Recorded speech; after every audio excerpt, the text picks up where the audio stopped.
विस्मय योग की भूमिका है। इसे थोड़ा समझें। विस्मय का अर्थ शब्दकोश में दिया है आश्चर्य, पर आश्चर्य और विस्मय में एक बुनियादी भेद है, और वो भेद समझ में ना आए तो अलग अलग यात्राएं शुरू हो जाती। आश्चर्य विज्ञान की भूमिका है, विस्मय योग की।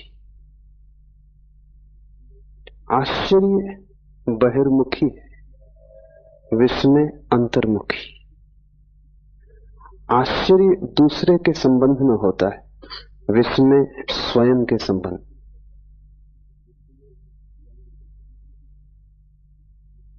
एक बात जिसे हम नहीं समझ पाते,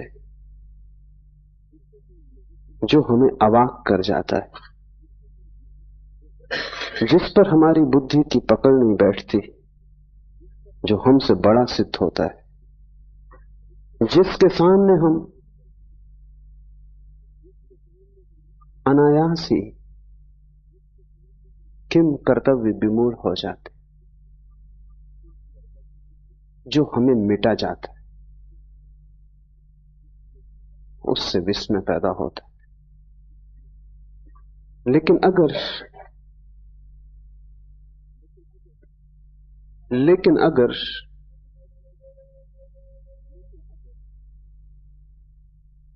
ये जो विस्मय की दशा भीतर पैदा होती है, अतर्क अचिंत्य के समक्ष खड़े होकर इस धारा को हम बहिर्मुखी कर दें, तो विज्ञान पैदा होता है।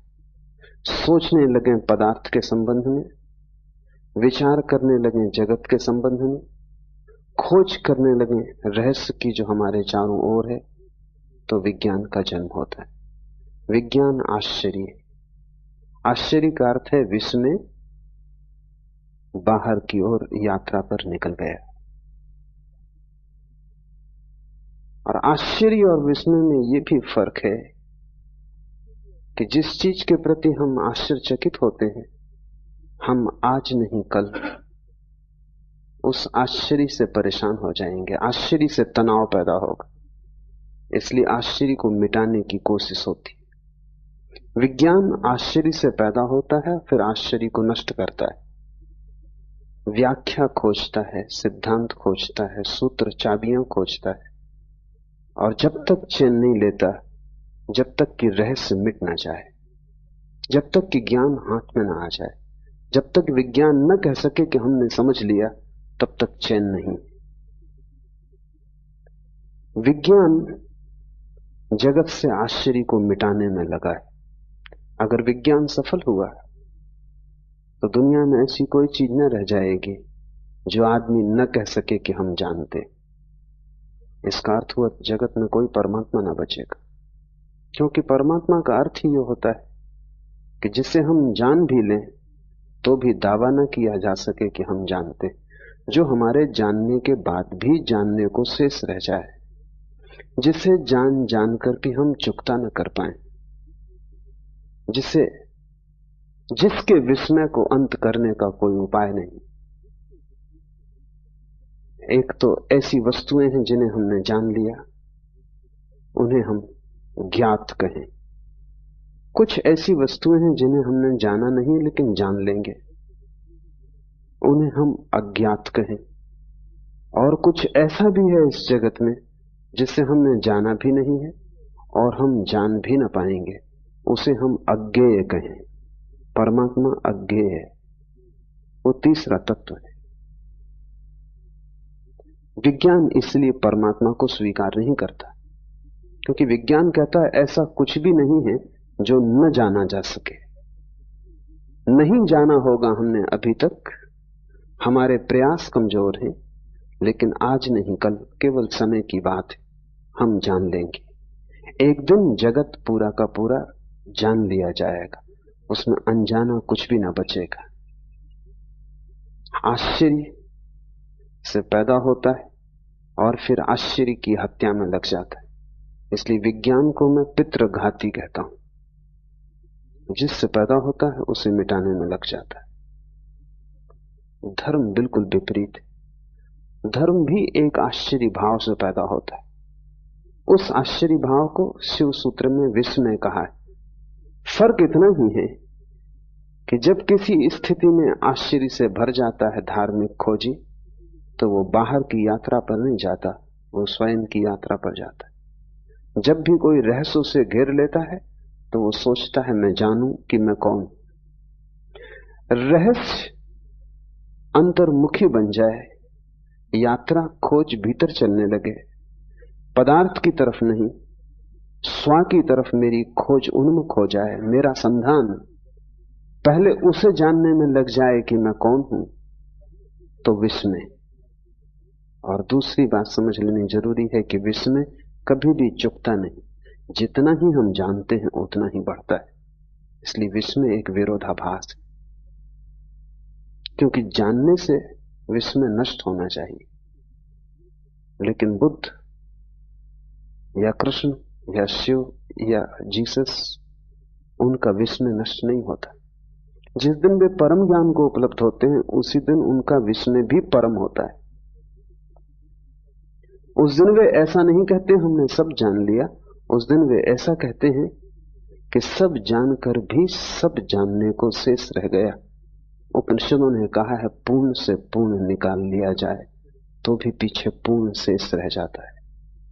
सब जान लिया जाए तो भी सब जानने को शेष रह जाता है। इसलिए धार्मिक ज्ञान अहंकार का जन्म नहीं बनता, वैज्ञानिक ज्ञान अहंकार का जन्म बनेगा। धार्मिक ज्ञान में तुम जानने वाले कभी भी ना बनोगे, तुम सदा विनम्र रहोगे, और जितना तुम जानते जाओगे उतनी ही तुम्हें प्रतीति होगी कि मैं कुछ भी नहीं जानता हूं। परम ज्ञान के क्षण में तुम कह सकोगे मेरा कोई भी ज्ञान नहीं। परम ज्ञान के क्षण में ये पूरा अस्तित्व विस्मय हो जाएगा। विज्ञान अगर सफल हो तो सारा जगत ज्ञात हो जाएगा, धर्म अगर सफल हो तो सारा जगत अज्ञात हो जाए। विज्ञान अगर सफल हो तो तुम जानने वाले अस्मिता से भर जाओगे और सारा जगत साधारण हो जाएगा, क्योंकि जहां विस्मय नहीं है वहां सब साधारण हो जाता है। जहां रहस्य नहीं है वहां सारी आत्मा खो जाती। जहां रहस्य का और उपाय नहीं है वहां आगे की यात्रा बंद हो जाती। जहां जिज्ञासा पूरी हो गई, कुतूहल समाप्त हो गया। अगर विज्ञान जीता तो जगत में ऐसी ऊब पैदा होगी जैसी ऊब कभी भी पैदा नहीं हुई थी। इसलिए अगर पश्चिम में लोग ज्यादा ऊब से भरे हैं, बोर्डम से भरे हैं, तो उसका मौलिक कारण विज्ञान है, क्योंकि लोगों के विस्मय की क्षमता कटती जा रही। लोग किसी भी चीज से चकित नहीं होते, चकित होना ही भूल गए हैं। अगर तुम उनके सामने कुछ ऐसा सवाल भी रखो जो उलझाने वाला है तो भी वो कहेंगे कि सुलझ जाएगा, क्योंकि मौलिक रूप से ऐसी कोई भी वस्तु नहीं है विज्ञान की दृष्टि में जो अज्ञात सदा के लिए रह जाए। हम पर्दे उघाड़ ही लेंगे, लेकिन धर्म की यात्रा बड़ी उल्टी। जितने हम पर्दे उखाड़ते हैं पाते हैं रहस्य उतना सघन होता जाता है। जितने हम करीब आते हैं उतना ही पता चलता है कि जानना बहुत मुश्किल है। और जिस दिन हम परमात्मा के ठीक केंद्र में प्रवेश कर जाते हैं उस दिन सभी कुछ रहस्यपूर्ण हो जाता है। बुद्ध के लिए आकाश के तारे ही रहस्यपूर्ण नहीं है, जमीन पर पड़े कंकड़ पत्थर भी आश्चर्यपूर्ण हो गए हैं। बुद्ध के लिए ये विराट ही रहस्य में नहीं है, क्षुद्र से क्षुद्र घटना भी रहस्यपूर्ण हो गई है। एक बीज का जमीन से अंकुरित होना भी उतना ही रहस्यपूर्ण है जितना इस पूरी सृष्टि का जन्म। तो जैसे जैसे विस्मय घना होगा वैसे वैसे तुम्हारी आंखें छोटे बच्चे की तरह होती जाएंगी, क्योंकि छोटे बच्चे के लिए सभी कुछ विस्मय होता है।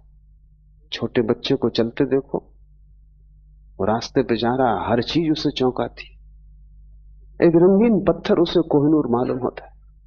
तुम हंसते हो क्योंकि तुम ज्ञाता हो, तुम जानते हो ये रंगीन पत्थर है।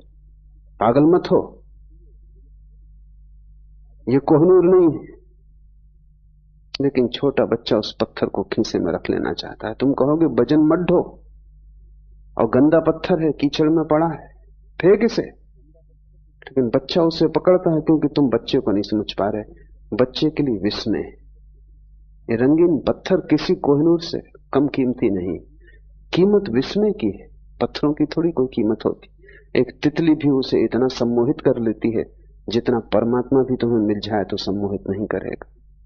वो तितली के पीछे दौड़ना शुरू कर देता है। एक छोटे बच्चे की जैसी निर्मल दशा है, ऐसे विस्मय की परम स्थिति में, बुद्धत्व की स्थिति में किसी भी व्यक्ति की हो जाती। इसलिए जीसस ने कहा है कि जो छोटे बच्चों की तरह सरल होंगे वे ही केवल मेरे प्रभु के राज्य में प्रवेश कर सकेंगे। जीसस ने वही कहा है जो शिव इस सूत्र में कह रहे हैं, विस्मयो योग भूमिका। विस्मय योग का प्रथम चरण है। तब तो बहुत बातें ख्याल में लेनी जरूरी है। तुम्हारे पास जितना ज्ञान होगा उतनी ही योग की भूमिका मुश्किल हो जाएगी। तुम्हें जितना दम होगा कि मैं जानता हूं, उतना ही तुम योगी ना हो पाओगे। जितने शास्त्र तुम्हारे चित्त पर भारी होंगे उतना ही तुम्हारा विस्मय नष्ट हो गया। एक पंडित को पूछो परमात्मा के संबंध में तो वो ऐसे उत्तर देता है जैसे परमात्मा कोई उत्तर देने की बात हो, जैसे कि कोई उत्तर दिया जा सकता हो। पंडित को पूछो, उसके पास उत्तर रेडीमेड है। तुमने पूछा भी नहीं था, उसके पास उत्तर तैयार था। परमात्मा भी उसे अवाक नहीं करता, उसके पास सूत्र सब निश्चित है, वो तत्क्षण समझा देता है। लेकिन बुद्ध के पास जाओ, पूछो परमात्मा के संबंध में, बुद्ध चुप रह जाते। शायद तुम यही सोच के लौट आओगे, बहुत से पंडित बुद्ध के पास से यही सोच के लौट गए कि यह आदमी चुप रह गया, इसका मतलब है इसे पता नहीं। और यह आदमी इसलिए चुप रह गया कि विस्मय तो द्वार है। तुम अगर थोड़े समझदार होते तो तुम रुक गए होते इस आदमी के पास जिसने उत्तर नहीं दिया, और तुमने इस आदमी को समझने की कोशिश की होती, इसकी आंखों में झांका होता, इसके सत्संग में, इसकी सन्निधि में तुम रहे होते, क्योंकि इसे कुछ स्वाद मिल गया है, और वो स्वाद इतना बड़ा है कि शब्द उसे कह नहीं सकते, और इसे कोई ऐसा दर्शन हुआ है जो उत्तर नहीं बनाया जा सकता। प्रश्न और उत्तर स्कूली बच्चों की बातें। तुम्हारा प्रश्न ही बेहुदा है। परमात्मा के संबंध में कोई प्रश्न नहीं पूछ सकता। विराट के संबंध में कोई प्रश्न कैसे पूछा जा सकता है? विराट के संबंध में तो प्रश्न उत्तर दोनों गिर जाते। तुम्हारा प्रश्न क्षुद्र है, इसलिए बुद्ध चुप रह गए। लेकिन तुम शायद ये सोच के लौटोगे कि इस आदमी को पता होता तो जवाब देता। इसने जवाब नहीं दिया, इसे पता नहीं। तुम पंडित को पहचानते हो क्योंकि तुम्हारा सिर भी शब्दों से भरा है। तुम ज्ञानी को न पहचान पाओगे क्योंकि ज्ञानी विस्मय से भरा है और तुम्हारा विस्मय नष्ट हो गया है। जगत में बड़ी से बड़ी दुर्घटना है और वो है विस्मय का नष्ट हो जाना। जिस दिन तुम्हारा विस्मय नष्ट होता है उसी दिन तुम्हारे छुटकारे का उपाय मुश्किल हो गया। जिस दिन तुम्हारा विस्मय नष्ट हुआ उसी दिन तुम्हारा बाल हृदय मर गया, जड़ हो गया, तुम बूढ़े हो गए। क्या अब भी तुम चौंकते हो? क्या जीवन तुम्हें प्रश्न बनता है? क्या चारों तरफ से पक्षियों की आवाजें, झरनों का शोरगुल, हवाओं का वृक्षों से गुजरना तुम्हारे लिए किसी पुलक से भर जाता है? तुम आह्लादित हो जाते थे? तुम जीवन को चारों तरफ देखकर अवाक होते हो? नहीं, क्योंकि तुम्हें सब पता है कि पक्षियों की आवाज, ये शोरगुल हवाओं का वृक्षों में, तुम्हारे पास हर चीज के उत्तर हैं। उत्तरों ने तुम्हें मार डाला है। तुम ज्ञान के पहले ज्ञानी हो गए हो। विस्मयो योग भूमिका। और जो व्यक्ति योग में प्रवेश करना चाहे, विस्मय उसके लिए द्वार है। अपने बचपन को वापस लौटाओ, फिर से पूछो, फिर से कुतूहल करो, फिर से जिज्ञासा जगाओ। तो तुम्हारे भीतर जहां जहां जीवन के स्रोत सूख गए हैं फिर हरे हो जाएंगे। जहां जहां पत्थर अड़ गए हैं वहां वहां झरना फिर प्रकट हो जाएगा। तुम फिर से आंख खोलो और चारों तरफ देखो, सब उत्तर झूठे, क्योंकि सब तुम्हारे उत्तर उधार हैं। तुमने खुद कुछ भी नहीं जाना है, लेकिन तुम उधार ज्ञान से ऐसे भर गए हो कि तुम्हें प्रतीति होती है कि मैंने जान लिया। विस्मय को जगाओ। तुम्हारे आसन प्राणायाम से कुछ भी ना होगा जब तक विस्मय ना जग जाए, क्योंकि आसन प्राणायाम सब शरीर के। ठीक है, शरीर शुद्धि होगी, शरीर स्वस्थ होगा, लेकिन शरीर की शुद्धि या शरीर का स्वास्थ्य तुम्हें कोई परमात्मा से न मिला देगा। विस्मय मन की शुद्धि है। विस्मय का अर्थ है मन सभी उत्तरों से मुक्त हो गया। विस्मय का अर्थ है तुमने हटा दिया उत्तरों का कचरा, तुम्हारा प्रश्न फिर नया और ताजा हो गया और तुमने अपने अज्ञान को समझा। विस्मय का अर्थ है मुझे पता नहीं। पांडित्य का अर्थ है मुझे पता है। जितना तुम्हें पता है उतने ही तुम गलत हो। जब तुम सरल भाव से कहते हो मुझे कुछ भी पता नहीं, सारा जगत अज्ञात है, जो भी मुझे पता है वो भी काम चलाऊ है, मैंने अभी कुछ भी नहीं जाना है। ऐसी प्रतीति जितनी गहरी तुम्हारे हृदय में बैठ जाएगी, तुमने योग का पहला कदम उठाया। फिर दूसरे कदम आसान, लेकिन अगर पहला कदम ही चूक जाए तो फिर तुम कितनी ही यात्रा करो उससे कुछ हल नहीं होता, क्योंकि जिसका पहला कदम गलत पड़ा वो मंजिल पे नहीं पहुंच सकेगा। पहला कदम जिसका सही है उसकी आधी यात्रा पूरी हो गई। और विश्व में पहला कदम, थोड़ा गौर से देखो, तुम्हारे पास ज्ञान है। तुम भी थोड़े गौर से देखोगे तो समझ लोगे ज्ञान नहीं, सब कचरा है, इकट्ठा कर लिया है शास्त्र से, गुरुओं से, संतों से, और उसे तुम बहुमूल्य थाती की तरह संजोए बैठे हो। उसने तुम्हें कुछ भी नहीं दिया, सिर्फ तुम्हारे विस्मय की हत्या कर दी। तुम्हारा विस्मय तड़फ रहा है, मरा हुआ पड़ा है। अब तुम चौंकते नहीं,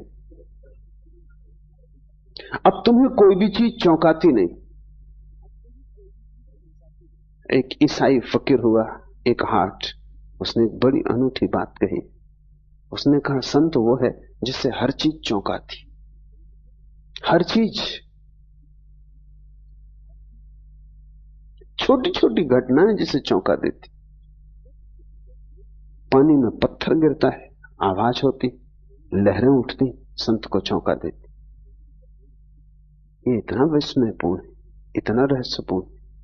संत श्वास लेता है, जीता है, ये भी काफी चौंकाने वाला है। एक हाट रोज सुबह की प्रार्थना में परमात्मा को कहता था, आज फिर सुबह हुई, आज फिर सूरज उगा, तेरी लीला अपार है। न उगता तो क्या करते, क्या उपाय था? आदमी बेबस है। एक आहट कहता, आज सांस आती है कल ना आए, क्या करूंगा? तुम सांस ले तो ना सकोगे, सांस तुम्हारे बस में तो नहीं है। इतने पास है श्वास, फिर भी तुम उसके मालिक नहीं हो। गई बाहर और न लौटी तो नहीं लौटेगी। इतने पास जो है उसके भी हम ज्ञाता और मालिक नहीं है, और ख्याल हमें यह है कि हम सब कुछ जानते हैं। तुम्हारे सब जानने ने ही तुम्हें मारा। इस कचरे को हटा दो और हल्के हो जाओ। तत्क्षण तुम्हारी आंखें जब ज्ञान से न भरी होंगी तब रहस्य से भर जाएंगी। उस रहस्य की अंतर यात्रा का नाम विस्मय है, बहिर यात्रा का नाम आश्चर्य है। अगर उस रहस्य को तुमने पदार्थों पर लगा दिया तो तुम एक वैज्ञानिक हो जाओगे। अगर उस रहस्य को तुमने स्वयं की सत्ता पर लगा दिया तो तुम एक महायोगी हो जाओगे। और दोनों के परिणाम भिन्न होंगे, क्योंकि आश्चर्य हिंसात्मक है, विस्मय अहिंसात्मक है। आश्चर्य जिस तरफ लग जाता है उसी को तोड़ने लगता है, विश्लेषण करता है, क्योंकि आश्चर्य में एक बेचैनी है, विस्मय में एक रस है। इस फर्क को भी ठीक से समझ लो। शब्दकोश में वो नहीं लिखा हुआ है, लिखा भी नहीं जा सकता, क्योंकि शब्दकोश बनाने वाले को कोई विस्मय का पता भी नहीं। आश्चर्य हिंसात्मक है, आक्रामक है। तुम जिस चीज के प्रति आश्चर्य से भरते हो, एक तनाव पैदा हो जाता है। उस तनाव को हल करना ही पड़ेगा। जब तक वो जिज्ञासा पूरी ना हो जाएगी, जब तक तुम जान न लोगे, तब तक एक बेचैनी तुम्हारे सिर पे सवार रहेगी। वो जो वैज्ञानिक अपनी प्रयोगशाला में लगा रहता 18 घंटे, वो किस लिए लगा है? एक बेचैनी, जैसे एक भूत प्रेत ने उसे पकड़ लिया है, और जब तक वो उसको हल न कर लेगा तब तक वो लगा ही रहेगा। लेकिन विस्मय आक्रामक नहीं, और विस्मय एक बेचैनी नहीं, बल्कि विस्मय एक विश्राम है। जब कोई व्यक्ति विस्मय से भरता है तो एकदम विश्राम से भर जाता है। विस्मय को मिटाना नहीं है, विस्मय को पीना है, विस्मय का स्वाद लेना है, विस्मय में लीन हो जाना है, एक हो जाना है। आश्चर्य मिटाने में लग जाता है, विस्मय जीने में लग जाता है। विस्मय जीवन की एक शैली है, आश्चर्य मनुष्य के मन का एक हिंसात्मक रूप है। इसलिए विज्ञान विजय की भाषा में सोचता है, तोड़ो फोड़ो जीतो। धर्म समर्पण की भाषा में सोचता है, अपने को खो दो। जब तुम्हारे भीतर विस्मय का प्रवेश होगा तो विस्मय तुम में इस तरह लीन हो जाएगा जैसे तुम नमक की डिगरी पानी में डाल दो और सारा पानी खारा हो जाए। जिस दिन तुम विस्मय से भरोगे उस दिन तुम विस्मय से खारे हो जाओगे। रोआ रोआ विस्मय से भर जाएगा। उठोगे तो विस्मय, बैठोगे तो विस्मय, तुम सदा चौंके रहोगे। हर चीज रहस्यपूर्ण हो जाएगी। क्षुद्रतम भी विराट का हिस्सा हो जाएगा, क्योंकि जब क्षुद्र में भी विस्मय जुड़ जाता है तो क्षुद्र भी विराट हो जाता है। तब जाना हुआ कुछ भी नहीं है, सभी तरफ रहस्य तुम्हें घेरे हुए है। तब प्रतिपल नया हो रहा है और प्रतिपल नया निमंत्रण दे रहा है। विस्मय एक आमंत्रण है। मुल्ला नसरुद्दीन एक चुनाव में खड़ा हो गया था, तो मत मांगने घर घर गया। गांव में जो चर्च का पादरी था उसके द्वार पर भी गया। जब मत मांगने गया था तब भी उसके मुंह से शराब की बात आ रही थी। पादरी भला आदमी था, सीधे सीधे कहना अशिष्टता होगी, तो उसने नसरुद्दीन से कहा कि मुझे बस एक बात पूछनी, अगर संतोषजनक उत्तर दिया तो मेरा मत, मेरा वोट तुम्हारे लिए। क्या तुम कभी शराब पीते हो? पूछने का इसमें कुछ भी नहीं था, शराब वो पिए ही हुए था। नसरुद्दीन चौंका और उसने कहा कि इसके पहले कि मैं जवाब दूं, एक सवाल मुझे भी पूछना, ये जांच पड़ताल है या आमंत्रण?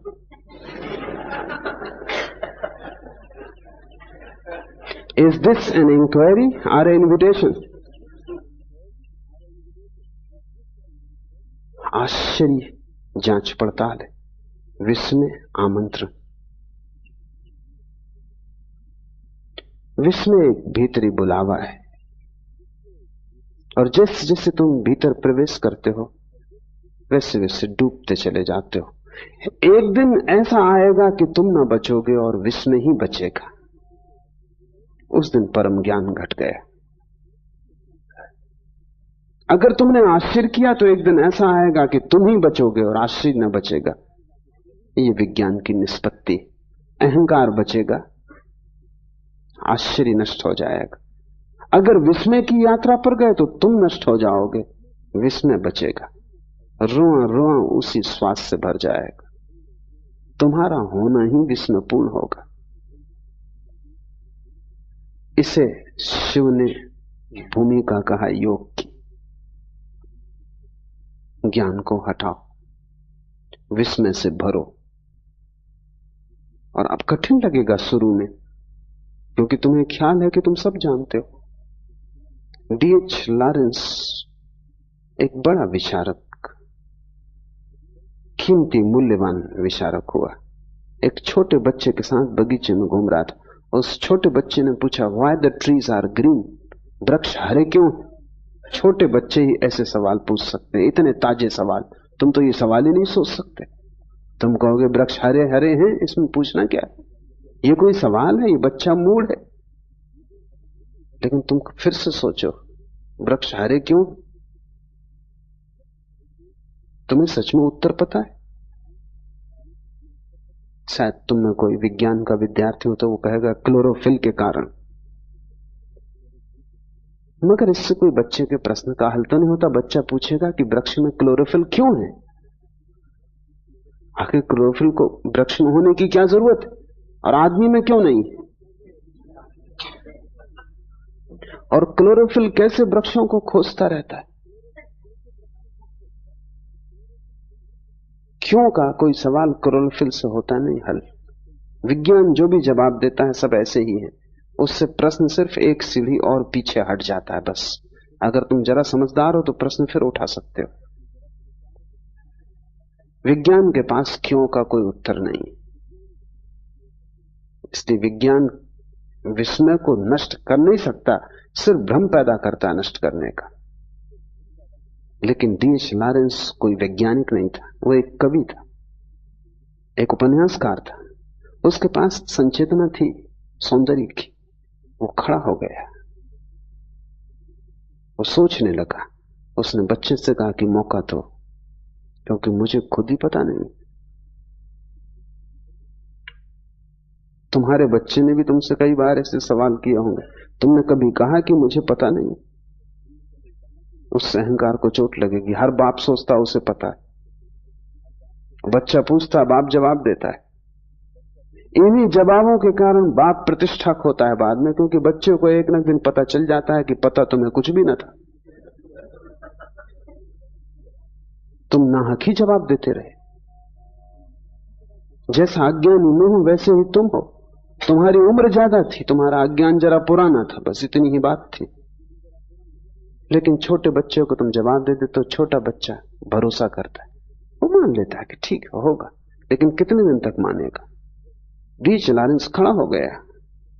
उसने कहा कि मैं सोचूंगा, और अगर तुम ज्यादा ही जिद करो तो बस इतनी कह सकता हूं कि वृक्ष हरे हैं क्योंकि हरे, इसमें कोई और उत्तर नहीं है। मैं खुद ही इसी रहस्य से भरा हुआ हूं। अगर तुम आंख से थोड़े ज्ञान का पर्दा हटाओगे तो तुम पाओगे चारों तरफ रहस्य खड़ा हुआ है। वृक्ष हरे हैं, ये भी रहस्यपूर्ण। हरे वृक्षों में लाल फूल लग रहे हैं, ये भी रहस्यपूर्ण। एक छोटे से बीज में इतने इतने बड़े विराट काय वृक्ष छिपे हैं, ये भी रहस्यपूर्ण है। एक बीज को तुम संभाल के रखे रहो, सैकड़ों हजारों साल के बाद वो वृक्ष प्रकट हो जाता है, जीवन शाश्वत मालूम होता है। हर घड़ी रहस्य से भरी है, पर तुमने जैसे अपनी आंखें बंद कर ली, तुम निश्चिंत हो गए हो। निश्चिंतता तुम्हारी जड़ता है, तुम झिझकते भी नहीं। इसमें कुछ कारण है, क्योंकि इससे अहंकार को आश्वासन मिला रहता है कि मैं जानता हूं, मैं जानता हूं तो एक सुरक्षा बनी। मैं नहीं जानता तो सब सुरक्षा खो जाती। पता तुम्हें कुछ भी नहीं है, लेकिन यह बात पीड़ा देती है कि मुझे कुछ भी पता नहीं, इसलिए तुम कुछ भी पकड़ लेते हो। तिनके पकड़ लेता है डूबता आदमी, और तिनकों के सहारे ले लेता है। ये तुम जो पकड़े हो ये तिनका भी नहीं है, तिनके से शायद कोई कभी बच भी जाए, पर तुमने जो पकड़ा है वो तो तिनका भी नहीं, वो तो सिर्फ सपना है, सिर्फ कोरे शब्द हैं। एक आदमी पक्का मान के बैठा है वो उसे ईश्वर का पता है। ये बात ही बेहूदी है कि कोई आदमी कहे मुझे पक्का पता है। पक्के का मतलब होता है तुम ईश्वर के रहस्य को भी खोज लिए। पक्के का अर्थ होता है कि तुम उसके भी आर पार गुजर गए, उसको भी नाप जोख लिया। पक्के का अर्थ होता है वो भी माप लिया गया, तुमने तौल लिया तराजू पर, जांच पड़ताल कर ली प्रयोगशाला में। पक्के का क्या अर्थ होता है? एक दूसरा आदमी है जिसको पक्का पता है कि ईश्वर नहीं।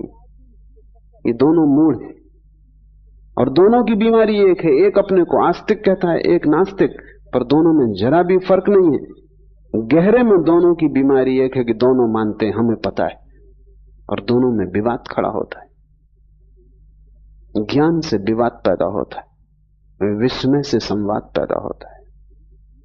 जब तुम विस्मय से भरोगे तो तुम्हारे जीवन में एक संवाद आएगा। महावीर के पास कोई जाता और कहता ईश्वर है तो वो कहते हैं, कोई नास्तिक जाता और कहता ईश्वर नहीं तो वो कहते हैं कि नहीं। कोई दोनों को न मानने वाला अज्ञेयवादी एग्नोस्टिक पहुंच जाता तो महावीर उससे कहते है भी और नहीं भी। बड़ी कठिन बात हो गई, क्योंकि हम चाहेंगे उत्तर साफ दो, सीधे दो, चाहे गलत हो लेकिन साफ चाहिए। और ध्यान रखें, ये जगत इतना जटिल है कि यहां साफ उत्तर गलत ही होंगे। यहां जो उत्तर विरोधाभासी नहीं है वो गलत होगा। यहां जो उत्तर अपने से विपरीत को भी समा लेता है वही सही होगा, क्योंकि जगत अपने से विपरीत को समाये हुए है। यहां जन्म भी है और मृत्यु भी है। यहां साफ सुथरा रास्ता नहीं है, यहां अंधेरा भी है और प्रकाश भी है, यहां शुभ भी है अशुभ भी है। यहां दोनों साथ साथ जी रहे हैं। यहां पापी और पुण्यात्मा अलग अलग नहीं है, दोनों साथ जी रहे हैं। दोनों एक ही सिक्के के दो पहलू हैं। परमात्मा दोनों को अपने में समाये हुए। अस्तित्व बड़ा है, वो कोई तर्क की कसौटी पर कटा हुआ नहीं है, अतर्क है। वहां दोनों एक दूसरे में मिले हुए हैं।